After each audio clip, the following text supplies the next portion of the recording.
What's up, people? So we're back with another video. Hope you all been staying safe and staying free and having a good weekend. Now this one that I'm bringing to you all today is all about the block. So let's get into it. So prisoners in the United Kingdom call it the block, and for those who don't know what the block is, it's known as solitary confinement. Now there could be many of reasons to why a prisoner will go down to the block solitary confinement, but 9 out of 10 is because it's a part of their punishment that has been given by the governor that runs the wing or the prison. Now, when you go down to the block, you'll be stripped from all of your privileges that you had on normal wings. And when you step into the cell of the block, and that's part of why it's called the block as well, is because you have the bare minimum and it's to the foundation of the actual prison as well. And all you have inside of that cell when you step in it is just a bed with a toilet, with a window. And when they take your privileges away from you, you can't make no phone calls, you cannot get no visits, there's no canteen spend, there's no yard time. Depending what prison you're in, you're lucky to get 5-10 minutes on the yard, and there's no rec time. So even if you had a job and education and all of that stuff goes right out the window until you go back on main population. Now, I have seen people go down to the block for a minimum of 2 weeks up to 2 months. So it just depends on how much they have been given.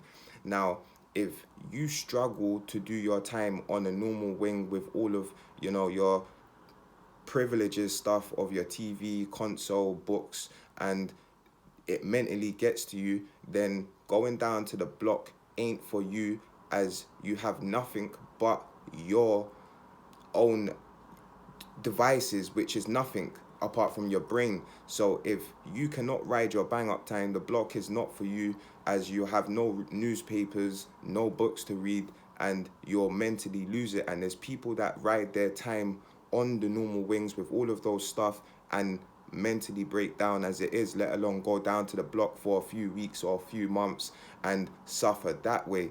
Now, when my brother was locked up in Belmarsh prison, I remember we went to go and visit him, and they had cancelled the visit, and we didn't even speak to him for 2 weeks until he managed to book us in for another visit for the third week. And when we went to go and see him, he was still looking hurt, and he was telling us, yeah, I was down in the block, I couldn't phone you, and this and that and the third. And this is where the screws like to put hands on the prisoners, as yes, the majority of prisons in the United Kingdom are run down, but they still have cameras on the wings.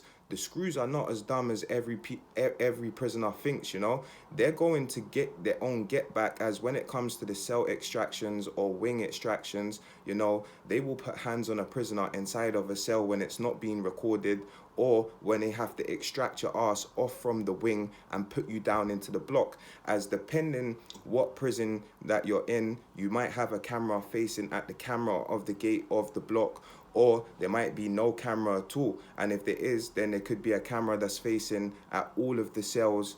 But when they put you into that cell and they fuck you up inside of that cell, like I said, you're getting no visitation, so there's no family or loved ones or friends to go, oh, what's going on, and be concerned about you. There's no prisoners to back your story up, and you could say, oh, check the cameras, but they can check the cameras and just see your ass getting dashed in there and getting fucked up probably at the same time, but it's not on camera. But you and them screws know what went down in that cell.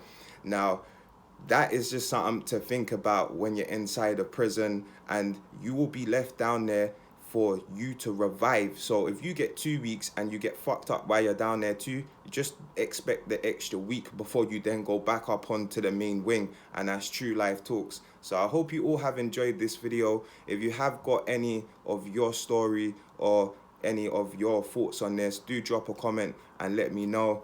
And do stay safe, people, and stay free.